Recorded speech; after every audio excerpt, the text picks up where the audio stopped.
I'm working with a lot of older women now who do not have the education and experience to be investors, even though they have the means to be. And they're going to sit with that money in a bank. The only people speaking to older ladies about money are banks. And banks are like, come here, bring your $2 million. We'll give you 2%.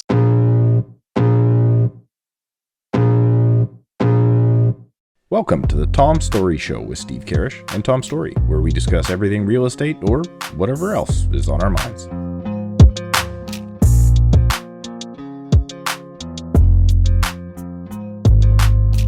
We basically don't edit anything. All right, we are recording. Danny, you ready? Yeah. Okay, let's do it. Airplane mode. Welcome back, everybody, to another episode of the Tom Storey Show, your Sunday weekly real estate roundup podcast. I want to thank you for being here. Just before we get into today's show, I actually have a few announcements, very, very special announcements. Number one is that in 2 days from when this is coming out on July the 4th, we have a very, very special bonus episode. And this is not just any bonus episode. We have the Housing Minister of BC, Ravi Kahlon, who joined us to talk about affordable housing, their Homes for People plan that they have for all of British Columbia, where basically I think, Steve, fill me in on this, but basically everything across British Columbia is going to 4 units, at least 3 units, but maybe 4, correct? They're looking at 4-unit single family zoning converting to 4 units. So if you are passionate about affordable housing and you're open to change, because change is coming, I think that episode is going to be very, very interesting for people. And our first guest, who's a sitting, member of government, who is actually making these decisions, and he's the guy putting the policy in place. So it's going to be super awesome. And then 2 days later, we got a jam-packed week for you on Thursday, July the 6th at 8:30 p.m. Eastern Standard Time and 5:30 p.m. for all the weird people on Steve's time zone, PST. We're going to do a live episode in Vancouver. Me and Steve are going to be there for a real estate conference, and Noel Mathias is going to join us in person. So that is going to be a lot of fun. And we are recording a lot of in-person event podcasts when I'm meeting Steve as well. So that is the housekeeping out of the way. If you're watching this on YouTube, I want to say thank you and subscribe if you haven't already to the channel, and make sure to like this video. And if you're listening on the audio platform as well, I hope you have a wonderful day. We've made our guest wait way too long. Danielle Demerino has joined the show. Danielle, aka Danielle in the City, aka my office neighbor for the past 8 years. Yeah, since you started. Thank you for joining the show. I appreciate you being here. I'm very, very happy to be here. Steve, you don't know this, but when Tom started at our brokerage, I could tell that he was going to be really good at what he did. I knew he had come from another brokerage, but this is really where he started his life cycle in this business. And I wrote this blog called The Tom Storey Effect, literally like 7 years ago or so. And it was all about how I no longer had to compete with anybody else in the office. I knew I just had to compete with this one kid. And because I was the youngest in the office and I was doing the best, and I knew he was coming for me. And he did, and he surpassed me, and I'm okay with that, really. Well, I appreciate you saying that, Danny. I remember that article, and that put pressure on me too. I'm like, all right, I better actually make this happen. You were just so consistent, right? And that's the problem with realtors. It's just they lack it. So. What is the problem with realtors? Why aren't more of them consistent? Let's start there. They come from their personalities are already not suited for a formal work environment. Yeah, they're too entrepreneurial in spirit, and entrepreneurs need systems and they need teams to keep them guided. And most of them don't ever create a team, so they never get to where they need to go. And Danny, what's your path been like in real estate? So for people that don't know you, that are watching or listening, how many years in the business? You work in Toronto, same market as me. What does the team structure look like for you? So we can start all the way back to, and I hope I'm not going to bore you. I came from a real estate family. So my dad owned real estate brokerage when I was a kid. He later went on to become a builder. My mom worked in real estate a little bit. So I grew up in a real estate household. So I always knew what this business involved. So when I came into the business at 23, I really didn't have any doubts or questions about what was going to happen. I never worked for my parents. I always worked for the same brokerage. They didn't really help me. I just already had the guidance. So I started on my own. I probably spent 5 years in the business, 4 or 5 years in the business without any assistance. Then I got an assistant. And then I added a couple team members to my team, and I kind of kept my team structure to that size until I amalgamated with my husband's team. Yeah, I've got that in a minute here. We're gonna get into. Yeah, I don't want to talk about it. I don't need to talk about him. It's fine. This is about me today.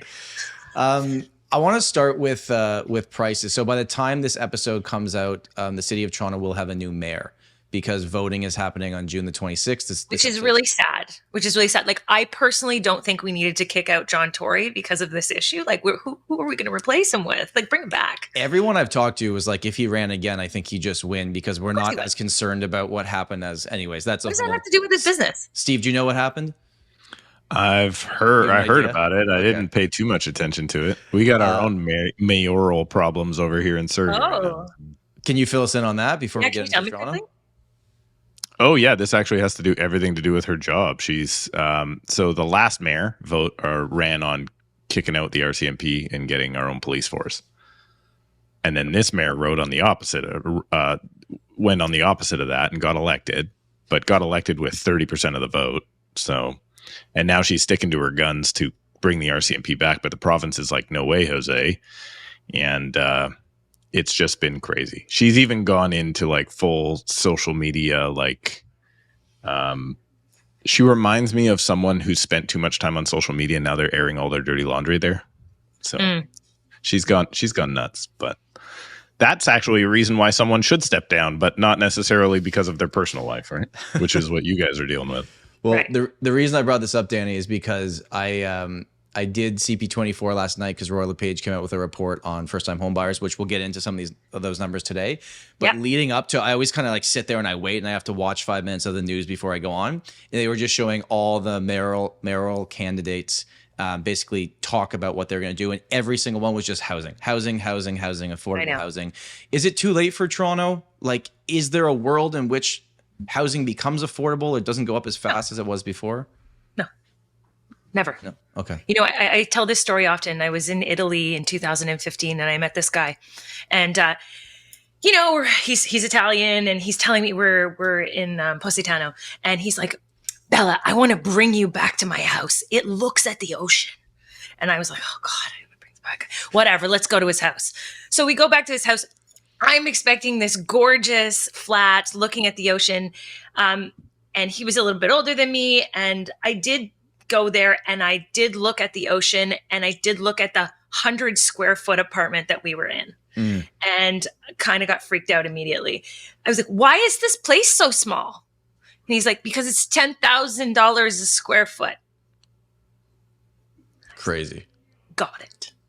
Crazy. So there really is no limit in my mind to how high real estate can go in Canada. And the factors that I consider when making that statement are obviously immigration and the stuff we talk about. But my biggest thing is climate change.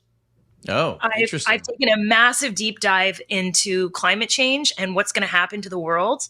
There's a book called Nomad Century that I read, and it talks about how by 2050, 3.5 billion people are going to need to relocate from where they live right now because their land's going to be underwater or on fire. And guess where they're going? They're going here. They're going to the 49th parallel. That's apparently the safest parallel in the world for environment. And I can't remember where we are. We're right over there, 49, 46, somewhere in there. I'm on the 49th. You guys are below it in the States somewhere.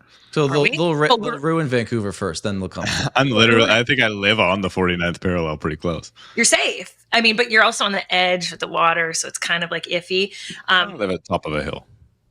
You live on top of a hill. It's important. I didn't know that. Sorry. But and also bodies of water keeps the environment cooler. So, we've got all the lakes, and there's like 1 million lakes. But anyways, people are going to keep coming here. Prices are going to keep going up. I see no stop to this train, personally. Danny, when we went to, actually, you weren't there, I don't think, with the summer luncheon for the company. You weren't there, were you? You were there? Go. Okay. Anyways, Chris did a full breakdown, and we talked about this on the Nolan episode of basically the 7 factors impacting real estate prices. And they were really good, but climate change, this is the first time I've actually heard anybody bring this up. So do you want to dig into this a little bit more? Like, it's just like, this is just inevitable. If this happens, people are going to migrate, and it's going to impact everything. And they're going to migrate to countries that are accepting, right? because they're not coming from Caucasian Christian countries. They're coming from the Middle East. They're coming from Africa. They're coming from South America. And they want to find a country that accepts all cultures. We accept everybody, Canada, at large amounts. Whether they're going to be allowed to continue to come to like the GTA or the bigger cities, I don't know over time. Like perhaps maybe there's going to be some sort of government control with we're bringing people in, but they're going north, especially when the climate is going to be changing here as well. And it'll be warmer more north. There's no reason why we can't start putting people farther up. Yeah. But if you live on a coastline in California, in Spain, there's specific spots that are outlined in the book. Like you've got like 20 years. My parents' house in Naples, my parents have a vacation home in South Naples, and we had the massive hurricane last year. Like we're 3 kilometers inland from the coast. Everything got washed out. Fort Myers was washed out. Naples Beach was washed out. Marco was washed out. Like that's going to keep happening, people. And where are you going to go? You're going to sit there and wait out the storm? No, you're going to move. Say the risk is too high. There's no risk in Ontario. So let's go there. Interesting. I've never heard this perspective, but here it is. Check back with me in 30 years. Yeah. Well, here's the YouTube comments. This episode aged well. 30 years from now. Okay, for a second, let's take it back more local. I want to talk about current market. 2023, there's never a dull moment really ever in Canadian real estate, but Toronto real estate. How are you just feeling about things at this moment in time? What are the conversations you're having with people? In the last 3 weeks, the conversations have changed. Obviously, the people are putting they're taking their foot off the gas, which is silly. Like, let's just, if this is a long-term hold, let's just keep going with our plan. But sure, you're going to wait for the rate announcement in July and maybe another one in the fall, and things are going to change for a little bit. And then you're going to go right back to the same cycle you had January to April. And Right. prices are going to go up again. So when people are messaging me right now and saying, we were thinking about moving, but I think we're going to push it to next spring. I'm like, don't push it to next spring. Like, let's just do it this summer, this fall, and then let's reap the benefits of that decision in spring. I just did this video on my channel. I just did it because it looks like now we're getting the inventory coming to the market and people don't have to go into bidding wars. Yeah. You don't have to. And you can pick from what you want, and maybe you can even think about it overnight. And this is all happening very quickly. And then all the buyers go, wow, better not buy. I'm like, what? Why is it? I don't Humans understand. are weird. I don't understand the herd mentality of I have to get in while everyone else is getting in. And while the purchases are good, which on record is December and January, nobody's interested in getting in. Sorry, go on. I was just going to say the whole point of the video is like, don't be fooled by like, oh, this is the other collapse and everything's terrible and we're going to wait for it to get better. It's never getting better. It's never getting better. The payments per month are always going to be as much as you can possibly afford. So just don't trick yourself. Now that stuff is available, don't trick yourself into waiting for the next time the market gets good. Because when the market gets good, it's good for the people that already own real estate and not for the people acquiring real estate. Yeah, so over the last 2 years, between my mom, me, my partner, I think we've bought and sold maybe like 4 or 5 properties. We've changed it, and we've hit the almost peak weeks on everything, just by following this same advice you and I are telling our watchers. I bought a house in December of last year. It was put in the wrong zone. It looked terrible. It was completely underpriced. Nobody wanted to touch it. I don't understand why. It was like, this is a gold mine. Let's pick this up. Nobody wanted it. Why did anybody want it? People are paying like $300,000-$400,000 more now for that exact same product in the spring. So Danny, let's talk about that, because a lot of people, the path they follow is they think they want to buy a property. They talk to a real estate agent. They get on a list of brand new listings every day. They skip over the ones with shitty photos and they just focus on the ones that are perfectly staged and look great. Where the alternative is what you did. You waited for a month of the year. You knew things are lower, and you took advantage, frankly, of a real estate agent on the other end that probably didn't do a very good job. Didn't do a great job. And my favorite properties to pick up are ones that smell like cigarettes and cat pee. Smells like cat pee when I walk in? Mine. Because I'm going to tell you, 99% of people, they smell cat pee when they walk in, they're out. Yeah. But just to be fair, you're buying this to do a renovation. You're not moving into the cat pee, right? She just loves cat pee Yeah, smell. it's not really my scent of choice. Your scent. That's how you know a deal. You smell cat pee when you walk in. Yeah, exactly. And I'm a big proponent in pushing my clients to buy houses that need renovations. We can see in the Toronto market that there is a lot of I don't know what the right word is, but there's a lot of money to be made if you're going to sell it. There's a lot of unrealized money if you renovate. You know, my neighborhood, I live in a neighborhood called Riverdale, and this neighborhood is bulletproof. It has been bulletproof through all of these rate hikes, and the little bit of decrease we saw in the rest of the city, we didn't see it here. I think we're up still, 10% from last year in this neighborhood, and it's impossible to buy a house that's renovated here. So you got to find the deals that look like crap and get in on it to make that money later on. Danny, I was thinking, tell me if you think this is a good idea. So similar to what you had done, I'm going to try to pinpoint houses that need renovations that have a certain lot size in the area I want to buy in, and pinpoint like 5 to 10 of them. Go and knock on the door and say, "Hi, my name's Tom. At some point in the next 10 years, if you're selling this house, I would like to buy it. I will pay you market value. I'll get a second opinion for you at the time that it happens, that someone else gives you. We can get an appraisal, whatever. I will give you the value of your house, but I just want you to call me because I want to get that house, that end game house. That's kind of what you have to do, no? I knock on doors in my neighborhood all the time because I'm looking for a specific lot. I've had an actual sit down meeting with a lady on my street whose house I saw her standing on the street one day. I went right up to her and I was like, "I'd be remiss if I didn't speak to you. I want your house. I don't know when you're ready to leave it, but I want this house. This is the house I'm dreaming of. You'll pay no commissions. I will downsize it for free. I will pack, store, move. I will do whatever it takes to get this house. That's how desperate I am. You're going to save yourself $150,000 worth of commission if you just pick me." And you got to do that. What'd you say? She said, "I'm probably going to die in this house." When are you planning to do that exactly? I know. We're getting old. You're not watching this, I hope. But yeah, you got to knock on doors to get the choice properties because, I remember watching your Heaps Estrin video where she spoke about how 30% of the good properties don't go to market. Yeah, they trade exclusively. Yeah, trade exclusively. But what you were talking about with the bad photos and everything else, that's how I bought my place. Of course. Like when you come into, I mean, obviously I'm biased here, but when you come into my house and then look at the other houses around the neighborhood and just the layout that people wanted and, the open concept versus the traditional kind of, I guess, dining rooms and all that stuff, it was not featured correctly because the agent that was selling my house was giving a deal to her friend. So she shot the photos at night with her iPhone, let's say 4 at the time, right? And everything was black and dark and it looked like crap. The listing was listed without all the things that you should be paying for. Yeah. And I mean, it happens rarely now in our markets that happens. I mean, a long time ago, I look back at even my own listings from 10 years ago. It's like, whoa, this is not good enough.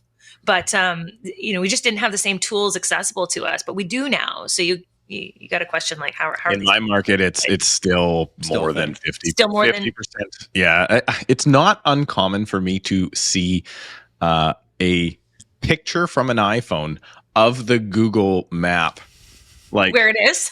Yeah. So but not a screenshot of Google. Like the Google Street View, not a screenshot of the Google Street View, a picture of the phone, taking a picture so you can see the grain from the screen. It's not uncommon. This episode of the Tom Storey Show is brought to you by Masters Academy, hosted by Richard Robbins International. If you are a real estate agent here in Canada and you don't know what Masters Academy is, well, listen up. This is the #1 real estate training event in the entire country. I go to it twice a year. One, because I'm a slow learner, but two, I also want to learn all of the new tips and tricks that are being used by other top producing agents across the country. Tom is going to be there. He's actually flying in to visit with me first, and we're going to go have a sour beer, and then we're going to the event on July 5th and 6th at the Hyatt Regency in downtown Vancouver. Tom, what else do we need to know? What we need to know is that for the first 2 years of my real estate career, I heard about events like this and thought I didn't need them. And don't be a dum-dum like me if you're early on in your career. Just go, see what's going on. I remember I sat in the back row the first time I went to, and then 3 years later, I was on the stage presenting. It's crazy what can happen with your career if you're willing to show up, take this seriously, and keep an open mind going in and not just sitting there saying, this isn't going to work in my market, because the reality is everything's going to work in every market if you actually do it. Richard Robbins has been my number one mentor. I know, Steve, it's been the same for you. His team knows what they're doing. If you love marketing, and you listen maybe to the I Love Marketing podcast with Joe Polish and Dean Jackson. Well, guess what? Joe Polish is going to be there in person. They're also going to do lightning rounds with real estate agents at the highest level of this industry, actually telling you what is working for them in their business and giving you actionable items. This is not raw, leave and do nothing. This is show up, take notes, take your business to the next level. Listeners of the Tom Storey Show are going to get a $200 discount on your ticket. Go into the first link in the description. When you click that link, make sure to click the Tom Storey Show logo. You will get $200 off your ticket. I will be there. Steve will be here. This is the first time it's happening in Vancouver since 2019 because of the schmandemic thing that happened the last few years. But we're in person. I'm excited. I'm going to fly out for this event. I do every single year. I hope to see you there. If you have not bought your ticket already and you're a real estate agent anywhere in Canada, fly in if you need to. Flying in is actually the better way to go, because now you're going to meet a bunch of Vancouver agents who can send you business in the future. So book your ticket right now. Buy it right now using the link in the description below. Save $200 by using the Tom Storey Show icon. And if you show up and you bring a sour beer and give it to Steve, he has to chug it in front of you at the conference. Okay, back to the show. That is my guarantee, and back to the show. It's so, and just, I guess you're behind the same way we're behind Europe in fashion trends. I don't know. Yeah, and just to clarify, Steve's home no longer smells like cat pee. I can. I didn't buy my first condo did smell like cat pee. Actually, my first condo 100% smelled like cat pee, and I made good money on that one as well. But I have somebody on my team, one of my agents, that when she buys properties, she particularly looks for needs floors, needs paint, because those are cheap and easy to do. Especially, she's like townhouse style properties, right? She's not putting in $15 a square foot flooring. She's putting in, cheaper kind of vinyl click, and she looks for flooring and paint. And every time she does, she spends about 15 grand on updating, and she immediately puts $40,000 to $50,000 of the value in that property. I do a $25,000 interest-free loan for my clients because I refuse to sell properties that look terrible. I just don't want them in my portfolio. So I'd rather just give you the money. Let's make it look good. And I'll make you exactly another $50,000 if you put the 25 in. Easy. So, but back to that, your team member, she's a girl and she invests in multiple properties. Oh yeah. Yep. Nice. Which is rare. It's very rare. Yeah. Yeah. She bought her first place and then actually ended up keeping that one, renting it out, and then buying the next place. And now did she buy it by herself, or did she buy it with a partner? She is now married, but not originally. Okay. Yeah. Can you give us your story, Danielle? Because I know that's something you're super passionate about. Women investing for themselves and not waiting to get into a relationship to then have dual income and buy a property and just figuring it out. Yeah. Yeah. So as it stands right now, women are actually outpacing men in purchasing. It's something like 60-40 right now. There's more women purchasing places than men, but it is their first place that they're purchasing. When it comes to buying second and third properties, women are almost non-existent. We're talking like 5%, 10% of the market who's owning a secondary property. And there's a couple of reasons as to why I believe why this happens. The like unequal distribution of power in investing is, one, women are not told that this is something that they can do. There's no education on it. There's no female role models telling them that this is possible. There's a gender bias. I know I'm the only girl in the room most of the time. So they don't think that there's a place for them in the investment space. And also women, when they have extra money, they don't think, oh, you know what, I should capitalize on this and get richer. They think, what can I spend on my family? What can I spend on my community? So they are givers naturally. So they aren't selfish in the sense that they want to get richer, which is a fallacy, because the more properties that you can acquire, the richer you'll be later on, and you can help more people then than you can help in the interim.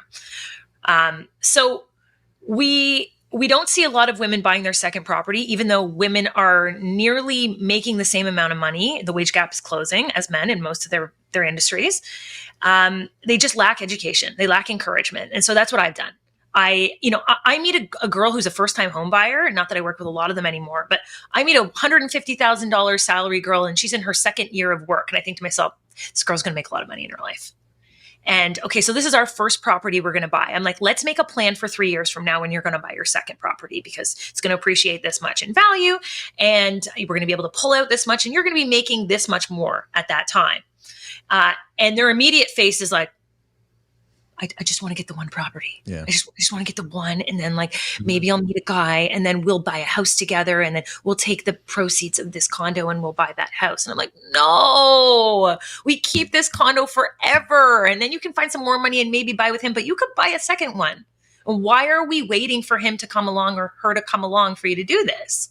Whereas men have been told, buy as much as you can. You got a friend, you got a cousin, you got to buy with him. Tom, you're in. I've done it. Yep. But I don't know one woman personally who's bought with another woman. None. They don't do it. Do you think that's just more of a natural proclivity? Here's me trying to use big words. I know. For men to, I'll try not to do it again. I'm sticking to 2 syllables. But men are just generally more interested, I think, in investing. But why do you think that? I think there's more of a natural tendency for men to be interested in things. That's why they probably go into the trades more. And women, like you mentioned, are more interested in their community and connections that they can make. I think that's just a natural part of maybe I think women are more natural nurturers. That I don't think that can go, unsaid. But I think that there's a lot more women that want to be in the space that aren't. I think they want to be here. They just don't know how to get here, and they don't have any role models telling them that they can. Because when I bring it up and I do educate some women, and they're eager to learn. I mean, women are fantastic at management, time management, accounting, property management, project management. They're great. They're detailed. And they make fantastic investors once they get their hands on something. How do we create more role models for the next generation of women wanting to invest in real estate? Because what's interesting, Danny, is like, I think about this a lot. Me, Steve, Nolan, all the other people. And by the way, when I did the video course originally, it was probably 50-50 men and women. But right now, like, our little YouTube group is all guys. I'd love if there was a girl involved, but I just can't. No one's doing it. Why are they not doing it? I think that you remember when the Me Too movement started and women were like, we need male allies. We also need male allies here. We need you guys to talk to us. Right. And we need you to put us in that space, even if we're not really ready. We need to be asked. We also don't want to come across as impolite or overstepping, because that's probably more. That's more of it. I feel right. Like, because we're, as a guy, we're often told like, hey, you're not supposed to have a voice here. And I mean, I have two girls, right? And it is interesting speaking with my wife about this stuff, because she's very much like, we are told as girls to be polite, not voice our opinions as much. And now I do see that, right? Having a couple little girls myself, that is a lot of like, just even to try and get women to come on this show is tough, because a lot of them are like, I'm worried about voicing my opinion and offending someone or whatnot. And obviously I'm not worried about offending anybody. So, but it's interesting now because now I have, growing up in a family of all boys, 4 of us, and now having 2 girls myself, seeing the change there, and then going, my view is, oh, we're not treating this any different than the way I was raised. You guys are about Right. to learn a whole lot about money. And there's no excuse not to know a whole lot about money. But I don't think that's a divide either between boys and girls and raising them. I think it's all about the parents not having the skills to educate their kids. Yeah. And I grew up in a household where my parents were, they talked about money all the time. I love talking about money. I don't care. The only people who don't like talking about money are the people who don't understand it or don't have any of it. Correct. True. Like it's fine. So I speak to women right away about money. I ask about their finances, where they're going, what, like, I don't care if that sounds too intrusive. We need to put them on a path to success, because I refuse to let my client base live a lifestyle that is less than what they want or great because they were too dependent financially on a man. Mm-hmm. We see, this goes into another one of my points. I see that I'm a little blurry in here. So am I okay? It's all good. Yeah, it'll come out fine. It's all good. Okay. This brings me to my next point is, I'm working with a lot of older women now, mature women, let's call them, who are either widowed or divorced and who do not have the education and experience to be investors, even though they have the means to be. Because their husbands managed the purchasing. They've maybe only ever lived in one house. And now they're sitting on this buttload of cash because they're downsizing their house. And they're going to sit with that money in a bank. The only people speaking to older ladies about money are banks. It's a really good point. And banks are like, come here, bring your $2 million. We'll give you 2%. And they're like, well, that seems safe. And I have to come along and reteach everything to them and say, these banks have no interest in your future. They just want your money. We need to make you this. We hear you don't have cash flow. It'll increase 5-6% a year. And now you don't have to be a burden on your family in 15 years when you run out of money, because they're all going to run out of money. Mm-hmm. But they don't know how to invest. So there's these two groups of people. There's younger women who are too afraid to take advantage of buying a second and third property. And there's older women who are just too afraid to take risk at all at this point in their life. And nobody's speaking to them. You had the upbringing where your dad was involved in real estate. So I'm assuming that's where you learned a lot of your passion about this. What advice? My parents were huge investors. It's not like they had multiple properties. I think they had like one in there. Okay. So where did you find your passion for this? Like, where did this come from for you? Because then who's the next generation going to look to? Like, I hope it's you. I hope you put yourself out there more. People can watch you talk about this. Yeah. And I'm trying to do that through video. I'm creating a course right now, actually, for mature women. That I'm going to try and get out there. And it's not even, I'm going to sell it. But the whole point is I actually care about these women living nice lives in their older years. I think that, more people just tuning in, encouraging more women to watch other women who are in the space. If you look up with female investors, you'll only find people speaking about it in the States, in smaller towns where they can acquire properties a lot easier and turn them into Airbnbs. That's a big topic for people, for women. But here there's really nobody. There's not many. And I think there's a massive audience for it. Of course.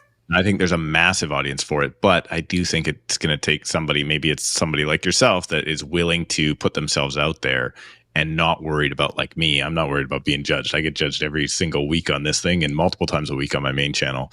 And I got a pretty thick skin. And I think a lot of people, men or women, just have an issue with the attack that comes. The attack comes. I had the attack. I put out a video, a clip on Instagram a while back, and I spoke about how it's not the real estate industry's fault that you can't afford a house. It's your spending. You've got a spending problem. And there's like 30,000 people messaging me about how I'm the evil devil. And I think it made them take a look at their own situations and what they're doing wrong. And here's another thing for women, why they don't have extra cash to buy investment properties, because we are constantly being sold products that we do not need. Men are not sold as many products as women online. So it's like, oh, I need this vitamin for this, and I need this hair product. I need this. You can spend your whole paycheck on Instagram ads that are targeted towards you. Whereas men, you get like the odd one. I guess you get maybe Athletic Greens every once in a while. My audio video account on Amazon might disagree with you, but okay. So yeah, you're getting gear.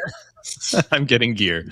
You're getting buying- gear. I'm buying I'm getting cameras. stuff that you need every day. Like this is if I gave into all these ads, I'd be spending thousands of dollars every month on subscriptions to make me look prettier Yes. for a guy. Online subscriptions are one of the worst things, I think. Right. And we didn't have that a long time ago. You know, when I was able to buy my first property, second property, we didn't have social media. I wasn't being enticed by anybody else to spend my money anywhere else. I didn't care about luxury items. I just cared about getting ahead, where now women have these like very short-term goals financially. You bought a house by yourself when that one was like, what, 7 years ago, 6 or 7 years ago originally? I bought in the Peak. Yeah. So, but not the recent one, the one before that. Yeah. Yeah, I bought in the Peak. Yeah, Okay. yeah. I bought like Parkdale. Yeah, Parkdale. So that house. So, we've talked a lot about, okay, people getting into the market, not just buying the primary residence, but investing in other real estate. But typically that next one is that easy condo investment, right? That's typically what people do. They buy the investment condo. Yeah. You bought a house that probably smelled like cat piss. Did. That's your trademark thing. The cat piss investing course. And you, but okay, here's what I want to get at. It's a long question. You did it on your own. You went in there, you did that reno basically yourself. Like I know you hired people for jobs, but you generally I GC'd it myself. You GC'd it yourself and probably learned so much about real estate and house building during that process. And now you're giving that information to your clients. Yeah, I cried. I remember we dug out the basement, and I was sitting in the basement. Upstairs, the floorboards had been taken up, and I was standing in this like concrete pit, and I was crying. I was like, I don't know what the F I'm doing right now, but I'm going to get through this. Like there's a reason why I started this, and I'm going to finish it. If there's other people out there that can do it, I surely can. So, I did it on a budget. I learned everything from framing and drywalling and insulation. And, I knew more about the finishes and fixtures before, but learning about the systems of a house and how it works and how to make it properly work, where should the runs go? They should go into the walls instead of them being boxed on the outside. So you don't have this ugly house. And, those little things that I made a few mistakes on that first house, but I'm now able to go into houses with my clients and say, this was poorly planned. And based on where the runs are, you're not going to get any AC in your bedroom or on that third floor. And, it's really essential that if you're going to work in this business, that you understand the components of a house. And people don't, because they can rely on condo sales too much. Well, hey, I can go on TikTok and dance around it. I'll get clients. So I don't need to know about that stuff. Are you not on TikTok yet? I am. I actually don't. I am not on TikTok. Like there's an account that exists. I have an account, but I don't go on it. I don't have the app on my phone. I don't have time for TikTok. No. I don't have time. Do you guys watch TV? Do you have time for TV? Well, streaming, like sports, and then I'll stream like a show, The Last of Us or Miss Maisel we're watching right now. Like there's always a show. Last of Us was The last not season, very you have to. good. The Last of Us Get was out of not, here. It was not a great show. fantastic. It was. Never mind. I don't want to spoiler alert it. Never mind. Okay, fair enough. Yeah, don't tell me. I'm never going to watch it, but Good. Don't watch it. Don't watch TV if you can avoid it. Was that first house renovation a good investment at the end of it? At the end of it, when you sold it, did you walk away with a pile of money? Like how did that all play out? Do you mind? Like, would you tell us numbers? Like, you want me to tell you the numbers? If you Yeah, want. you want me to do the numbers? I don't like to tell people the numbers because then they judge me, but whatever, we'll go for it. So I bought it for $860 in 2017. In April 2017, market dropped. Peak. Yeah, peak. So market dropped. I think the house identical next door to me sold for $100,000 less. Whatever. I put $200K into it in renovations, which is a budget to do a full house. These are smaller houses. I converted the backyard into a parking space because it was on a laneway. So I specifically sought that out to build one because I needed parking. And I knew that was the only way I was getting parking in that neighborhood.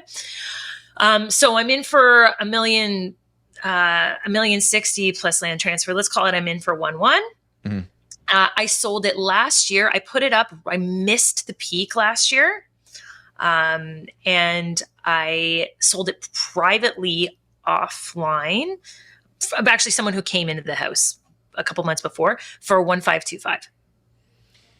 And then the other time you were living there or you had rented it out for a small period of time or something like that. And then there was cost of paying the mortgage payments when you were doing the renovation. Sure. Yeah. That's 6 to 8 months I was paying for but then I had cash flow every month from tenants because I had built a basement apartment. So I made it into 2 units. And then funny enough, and I don't know if you guys know this, I just found this out so I moved out of that house technically in 2021. Okay. And you do not have to pay capital gains on your primary residence if you have sold it within 5 years. Did you know that? There's an account. Talk to your accountant, but there is a 4-year in Ontario. 4 year. So I took advantage of that. Yeah. I didn't have to pay any capital gains on this thing either. Yeah, talk to your accountant, but there's a 4-year time zone for principal residents that you were living that you rented out after. Yeah. But get that advice elsewhere, and I think that may just be an Ontario thing. But yeah, yes. Why are you laughing? Is that that's the first time I've seen Tom go a little bit red and be like, "Wait a minute, is this financial advice? This is not financial advice. We are not accountants." I want to say I've never heard of that here in BC, but who knows? Okay, so my client told me about it, and then my accountant verified it, and then she's like, "You have to take advantage of this," and I was like, "I don't want to. I need to produce some income here personally." Right. So, talking about income. It's been reported that to buy a property in Toronto, you need to earn $222,600 a year household income. Okay. So that's for your average home, not a condo, and that's with 2 people. Okay, thanks for getting to the point right away. Yeah, agreed. And then they're saying this on like first-time home buyer news segments. And I'm like, first-time home buyers not buying. I literally said on the news, I said they're not buying a semi-attached house in Riverdale. Like I said that. Oh, it's like your 4th purchase. Yeah. I was sitting around with a bunch of Waterloo grads the other day. My husband's nephew just graduated from a science program there. I'm sitting around with 5 23-year-old kids that are all making $150,000 starting salaries in the city. What are they doing? Oh, they're in like tech engineering, bioengineering. Okay. They're smart kids, right? But they're making $150,000 starting salaries, and they're like, yeah, this is normal. And they are like, do you have student debt? Do you have student debt? No, I worked during the summer, so I didn't have to have any student debt. And then they're ready to buy properties in 2 years because they just need to show 2 years of income, and they're ready to go. And they're buying $600,000, $700,000, $900,000 properties. Yeah, it's possible. So when you ask them, where are these buyers coming from? They're from here too. I just had a 23-year-old investor, and the bank didn't believe where he got his down payment from because he saved it himself over 5 years. They didn't believe him. They were like, never seen this before. Where did this come from? And he's like, well, if you look at my 5 years of banking records, you would see deposits. And that was from my paycheck, of which I saved. And they were like, what? Where's FinTrack when you need it? And that guy invested in his first property at 23 years old. What year? When did you guys buy your first property? How old were you? I was 23. 25, I want to say. 24? 24. Somewhere in there. How much was the first property you bought, Steve? And what was it? Oh, go back into time. It was a 2-bed, 2-bath condo in Surrey for, what did I pay? $138. What year was that? 1942. 1782. This episode of the Tom Storey Show is brought to you by the Storey team at Royal LePage Signature in Toronto, Ontario. Although he's here on the recording with me right now, and I don't like saying nice things about him to his face, Tom and his team, well, they are probably your best pick if you are looking to buy or sell residential real estate in downtown Toronto. Let's face it, probably the city of Toronto itself. Tom, make a strange face if that's wrong. That is correct. That is correct. All right, we are good to go. So if you are looking for one of, if not the top agent in downtown Toronto for your residential real estate needs, condos, semis, detached, if you're looking to upsize or downsize, give Tom and his team a call. And Tom, how would they get in touch with you?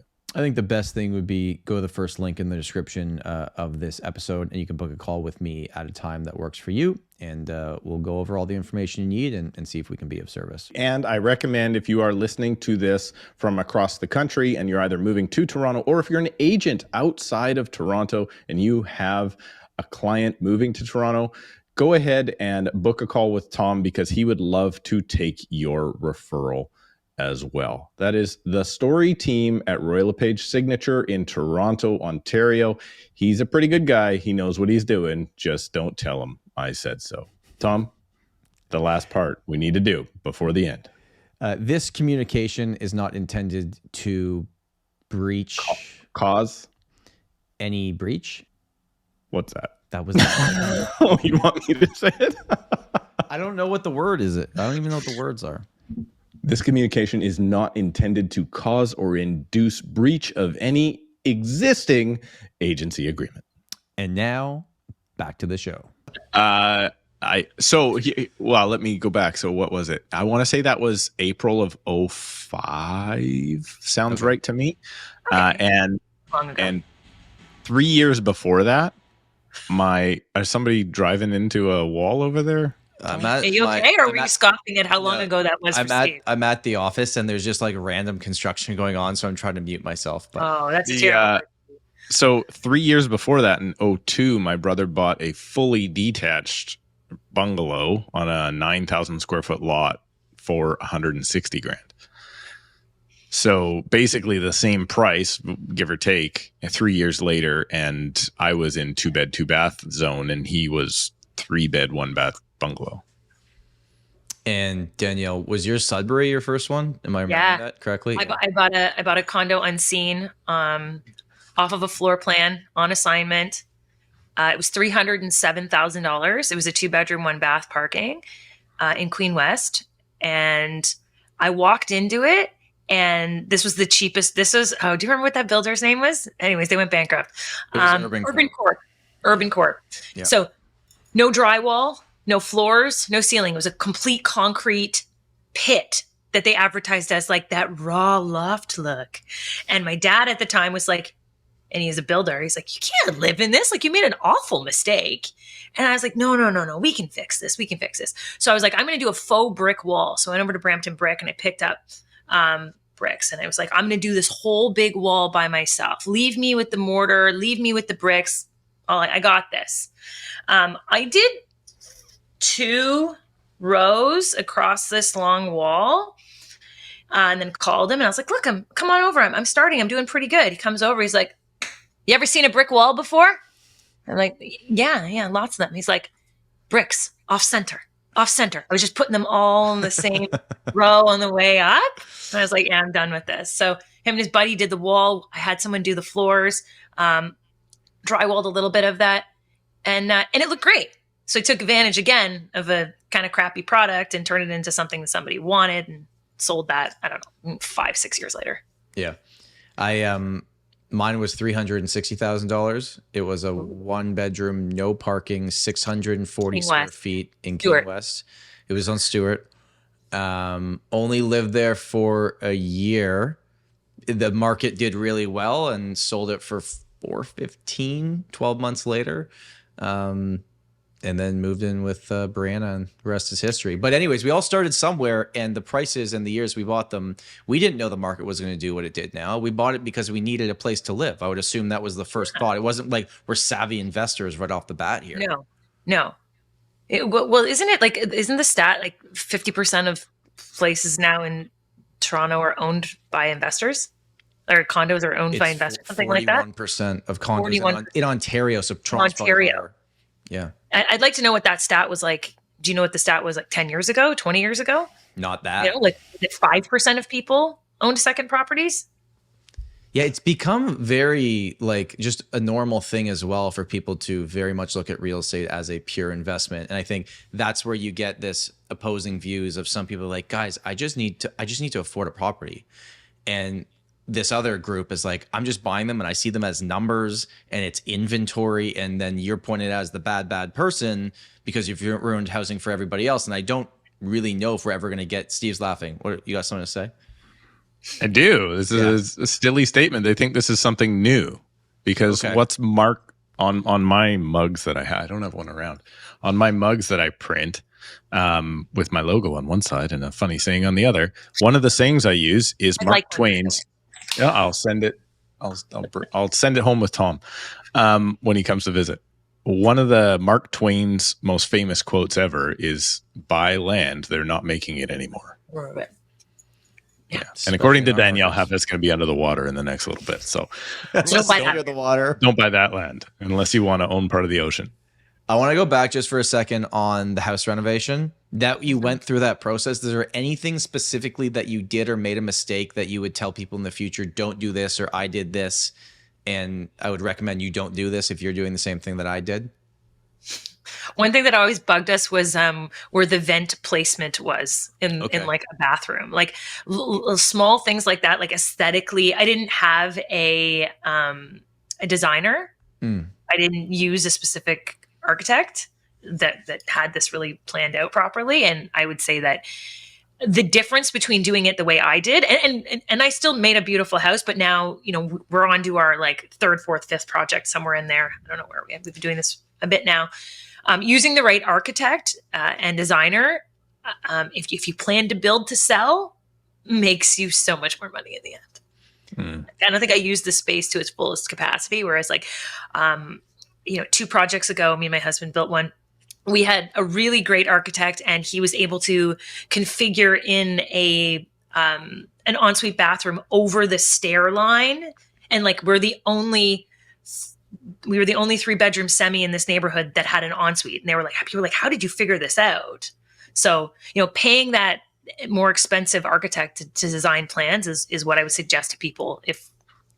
And is there something to be said about if you hire a few contractors or get them to come in and give quotes, the person who has their next 3 months free on their schedule probably is not the person to hire. You want the person that has all the jobs, because if they're really good, they're going to be booked up anyways. Yeah, and call their references. Okay. Call their references. Hey, can you show me some work that you've done in the area? Go knock on the door.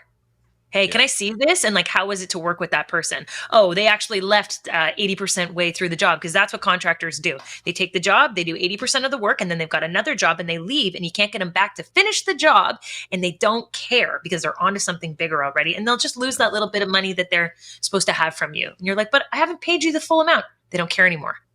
So getting committed contractors, so you can say that they came back until the job was done, is the number one thing you look for. And you're going through a reno right now, a brand new one.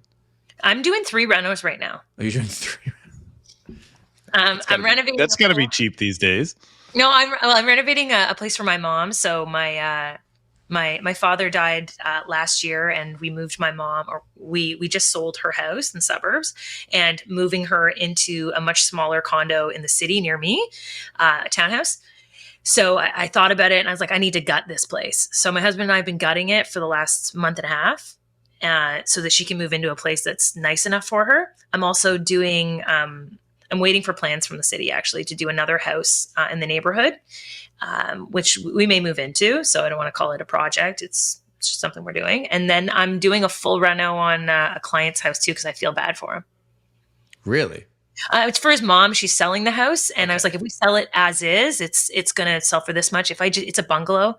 I'm like, I can get this done in 2 months. Let's just do this. And then she can be better off in the future. So, and it's kind of a freebie I'm doing. Well, I think we got to give Sohail a shout out here. So you've talked about your husband a few times. Sohail also works in our office, and I've always made jokes because yes, Danny was my neighbor in the office, but Sohail was her neighbor one more back, and they ended up just marrying the person they sat beside every single day. Yeah, we shared a wall. We're just really lazy realtors. Shared a wall, lived on the same street. I was like, this is good enough for us, right? Like I don't have a lot of time to go looking. This is pretty convenient. So that's where we are. And yeah, I ran my own team, and he ran his own team, So & Co. And we ran them separately until I got pregnant with our first child. And then I just thought it would be smarter if we joined forces so we could share admin, have better rankings, and have more fun and build a team together. But in saying that, I have always kept my identity separate. So we keep our business separate, and I keep my identity and my branding separate, because I love my branding, and there's no reason, again, to like give up everything that I've created for a dude. So just even not just a dude, a husband with 2 kids, a right? husband, right? And he doesn't want, he's not going to give up his identity to change into my thing. Right. So we run this team together, but we have our separate clients. We do not have to share clients unless I'm like having another baby and he's got to jump in. So you've got 2 babies. Well, they're not quite babies anymore. Kind of babies still. How was the last 3 years? And then you add the pandemic into it and all the other craziness, running a business, working with your spouse all day. Yeah. Spouse all day, all night. 2 kids. 2 kids, 3 renos, a loss of a parent. My brother became a quadriplegic in that time period as well. I think I took off like a total of 4 or 5 weeks between the 2 kids from work. Yeah. So, it like blows my mind when women are like, I'm taking 18 months off. I'm like, to do what? What are you going to do all day? Watch it sleep? Like, I had to get right back out there. I went into labor and then I went and did showings that day. Let's put it that way. I was like, I got at least a couple. Didn't you negotiate a deal like almost during the process? Yeah, with an epidural. I was on the phone until I was becoming nonsensical, and my husband was like, I think I'm going to take over for her right now. I won that deal, by the way. I won that. So I feel like, so I do have a supportive partner, and that's why I can handle everything that I've got going. I mean, you guys have got supportive partners as well, in totally different ways. Steve, I'm sorry, I'm ignorant to this. What does your wife do? Does she work? Does she take care of your kids? She was previously in a pretty high-end role, and during the old pandy here, she quit that job and tried to, she's successfully keeping me in line now with the business. So she runs our business from the back end. Nice. And a lot more work-life balance, which maybe we can teach you a couple things about, hopefully. I got lots of balance. I don't have a nanny. You would think that I have a nanny, and I've got my kids don't even know I work. I would suggest negotiating a deal and showing properties in labor. Maybe not work-life balance. I'm just putting it out there. But yeah, she was basically, we went through a spot where no matter how much money she was making, and it was plenty, it just wasn't worth it for the sanity and happiness. And now I think we're all in a much happier spot. We're able to pick up our kids. We don't have to do before and after school care and all that stuff that we used to do. So nice. You're right. Having a supportive partner is absolutely everything. I can't imagine how bad it would be if you didn't. Yeah, imagine if you didn't get along. I know Tom and Brianna get along really, really well. I'm friends with Brianna, and I imagine spending a lot of your headspace thinking about like arguments and like things you don't like about the person. Like, who has room for that? I couldn't imagine going. Yeah, I couldn't imagine going to bed at night and laying down next to somebody you hate. I couldn't imagine that. And I think so many people do it. They do, and jobs they hate too. Oh, jobs, same thing. And jobs for sure. And, it can go everywhere. It can be family. It can be coworkers. It can be everywhere. So I think that's one thing that I'm super thankful for, is just everything seems to be pretty darn good. There's nothing I'm like, I would change this tomorrow if I could, because I know if I did need to change it tomorrow, I would just change it. Yep. But in the spot where I'm in, and I mean, I've been plenty around Tom and his boss. I mean, partner, let's call it that. And it's a strong spot to be, and I love seeing it for him.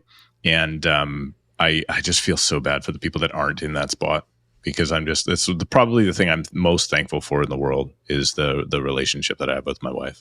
And you've got to, she understands your business, and she understands what's required of you. A lot of couples where one person's in real estate and one person's in a very different type of job, especially in the beginning years of their career.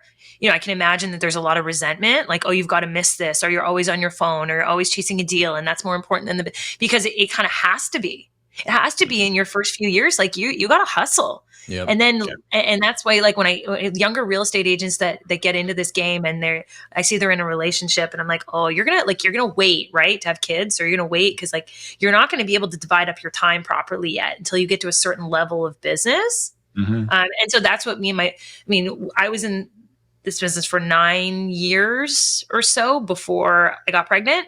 And Sohail was like 15 years in it. So we were already okay to take some time and actually enjoy our family and make it work. But I get how some people don't, and it can cause tension. Totally. Definitely. I wanted to bring up some of these interesting numbers that came out recently.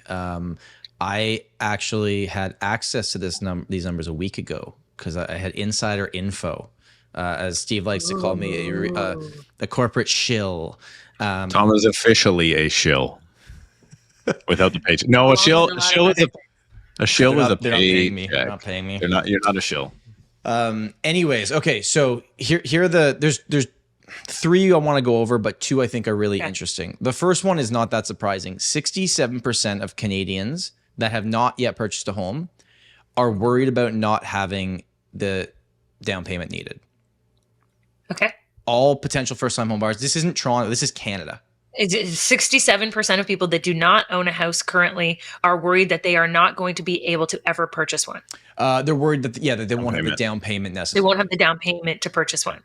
Yeah, which is exactly in line with the amount of people that will likely purchase homes. The other third of people, the other third of people will just never consider even doing it, so they won't even bother saying. I mean, the people that they're asking are younger people, assumingly, and like I think it's hard for younger people to have enough foresight to say, hey, like my life situation will change in a few years. I will make more money, or it's not as hard as I think it's going to be because I have some education behind me now and not just news headlines. So I looked at how many people were surveyed. They surveyed 2,200 people from February 27th to March, something like early March. And the ages were 25 to 45, the total ages. And it was either people that had not purchased a home but were going to in the next 2 years, or purchased in the last 2 years. And it was asking different questions depending on their experience. And I think that people are going to have to make some adjustments on where they want to live. I mean, that's slowly been happening. People are getting pushed out of the centers of the cities. And once you come to accept that, you'll get yourself a house. Because, you're probably not going to be able to buy a house in a key city unless you make a lot of money. But you'll learn that. The next one was that 35% of people surveyed got a lump sum payment for their down payment. I'd say 80% of my clients do. Yeah, I mean, probably the same. 80. Of first-time buyers. First-time and move-up buyers. That's true too. Steve, move-up buyers are getting money from mom and dad. Yeah, we're not seeing much of that at all. No, we're not seeing much. 2 big differences that I've noticed in speaking with people out of Ontario is I'm not seeing a ton of down payments from parents. I see a little bit, maybe they got to help out a little bit, but not like this $125,000 from folks or anything like that. But the other thing is second mortgages. They almost do not exist here at all. I can't remember the last time I saw a second mortgage on a detached house, and I've heard you guys have it pretty steadily. I don't know. I've never really dealt with that. Yeah, I don't see a lot of it either, but maybe that's just not the market I'm working with. Maybe. Most of my clients that are the first-time home buyers or move-up buyers are parents that have paid off houses and they're sitting on $1.5 million, $2 million, and the parents are like, I'm going to give this to you eventually. Here's your $200K. Your sister gets the same thing. Move along. Most people we're seeing though are like, they're pulling their RSPs, right? That's where it's coming from. That's true. There might be some money from parents, but it's nothing like the amounts that you guys are seeing. But I'm also in the burbs, so we probably don't have as affluent of people as right downtown. Yeah, I would say that that's true. Just not as savvy, right? I would say that the most savvy people generally around the world tend to gravitate towards the center cities because they want the like-mindedness and the energy of other people around them. That's why we keep Steve on the outskirts. About to dig a big hole here. No, I love that you It's said but you probably don't have a long commute, right? And that's the key one for everybody when they're like, you know what? I'm going to live in the suburbs because I am sick of the traffic. I'm like, cool. So you're willing to give up the other 5 really important things that you wanted in a lifestyle so you don't have to sit in traffic. All right, go for it. Steve, any rebuttal? Hey man, I live in the suburbs. He likes it. He likes it. Power to you. Yeah. Okay. Last one I wanted to bring up. This one was the one that actually kind of surprised me a little bit. Not just that 35% of people are getting a lump sum from their parents, but then 25% of first-time home buyers that purchased in the last 2 years are also getting help on their mortgage payment. Oh, I actually didn't know that. From parents. Say what? Yep. From family. That's I had never heard that. Do you think this is just a short-term thing? Like, hey, the rates are high for the next year and a half, 2 years. Can you just help me out and then eventually you don't have to? Maybe. I don't know. Like, I don't know if we have that much data, but that was one I was like, huh. Oh, yeah. That before. That's surprising. I haven't heard that either. I had always heard I can afford the carrying costs, but I don't have the down payment. Yeah. The carrying cost is what my rent is or slightly more. But now it's I need help to get in and I need help to. I mean, maybe that's the trend going forward. If we see rate environments that are in the late 4s, 5s, I can see that. If we go down to the 3s, I think everyone can pay their own way. What do people do that don't have family help? Like, I know this is an impossible question, but like, what do they do? No, but like, once they're done saying this isn't fair, which I totally understand, how do they make it happen? What do they do? I think there's going to be such a large percentage of people that don't buy. They're going to be renters, and the ones that do buy are going to hustle. There's so many people calling me. Whenever I have a property, people are like, does it allow Airbnb? And it's not because they want to take the property and Airbnb it full time. It's because they want to make sure that they're buying into a place that if say they run into money troubles, they can Airbnb it for the weekend and move in with mom and dad to supplement some of that income. It's not to make the Airbnb a business. It's just really because we can't afford to live here unless we have a few nights a week. You go back to the original idea of Airbnb, where it was like your second bedroom. It wasn't a pure investment scheme. It was supposed to be this, right? I ran Airbnbs for a while. So I ran 1, 2, 3, 4 or 5 at a time when Airbnb was hot. Yeah. I used to sandwich lease. I did I'd rent out a place to rent it out because like it wasn't really on the radar yet. I'm kind of old too, Steve. So and then when it wasn't lucrative anymore, I could see that it was starting to trend that wouldn't be so lucrative anymore. I was like, I'm out of this game, and now it's pointless as a business here. At least. What happened to me recently? I got a call from a company that does short-term rentals, and they must have got access to the MLS data somehow. They saw that we represented a buyer that bought a specific unit in a specific building, and he called me. He's like, "I know you just closed on it. I'm not trying to step on any toes here, but we run this company. I just want you to tell your client they can rent out their property for $500 a night, and the building allows it, and there's a conference happening next week." So I'm like, okay, sent this information to the client. He's like, yeah, please, I want to talk to this guy. And I was like, that's... So so he's a property manager, so he's going to take over the sale part of it, 15%. Of course. Yeah, it's a business. Yeah. But he cold called me and had something valuable. And I was like, you know what? Yeah, I'll share this with my guy. And my guy's talking to him now. I don't care. No, who cares? Yeah. Cool. Your guy's making some money. Yeah, which I think is awesome. So I think that's what you're going to have to see for people going forward. I think that more buildings should allow Airbnb. That has to change. If these prices are going to keep going up, they're going to have to change the rules. There's like 8, 9 buildings in the city that allow Airbnb. This guy actually just sent me an updated list. There's I got 20. I can send it to you. It's 20? Yeah, send me the list. Yeah. That's got to change. I'm sorry. Maybe more rules in place. And I mean, now that we have to report to the government and give them a percentage of our earnings on this anyways, I think you should open up more buildings that allow it, because we're not going to be able to, people aren't going to be able to buy. Yeah. Yeah, that's probably just the reality. Danny, this was fun. Thank you for coming on. This hour literally flew by. I don't get to answer the question, Tom. Oh, sorry, Steve. Does Steve want to say something? Final thoughts? No, Steve, you don't. What do people do? I can read the notes here. What do people do to have? So what do they do? What do they do? What do they do? Improve your skills, increase your income. Okay. That's it. Don't spend as much. Right? Now we're getting the feedback. It's time to kill the episode. We're getting feedback. Don't spend as much as you earn. and make more money.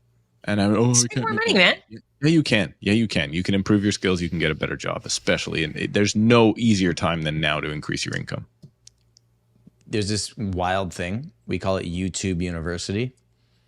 Anything you want to learn, type it into YouTube, figure it out. All the video editing skills I learned that I then built a course and sold off of, I learned on YouTube.